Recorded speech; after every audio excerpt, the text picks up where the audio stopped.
Bienvenidos a mi nuevo video. Como pueden observar, aquí ya tenemos el molde de la manga sobre nuestra tela. Este es el centro doble, la tela está en 4 partes para sacar nuestras 2 mangas. Estos son los lados y la copa de la manga. Pasamos a poner el centímetro de costura, 1 centímetro en toda la copa de nuestra manga.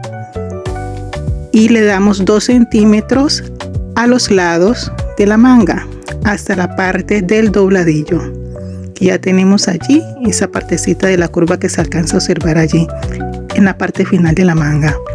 Rediseñamos bien todo el contorno y luego pasamos a cortar nuestra manga. Así de fácil se elabora nuestra manga básica corta para una blusa del molde básico de la blusa camisera o blusa básica de mujer. Cortamos y así termina nuestra manga básica.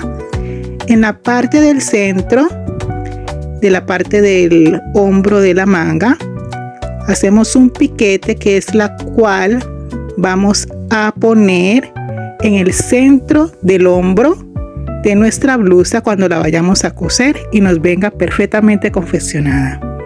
Si te gustó el video, sígueme para más contenido.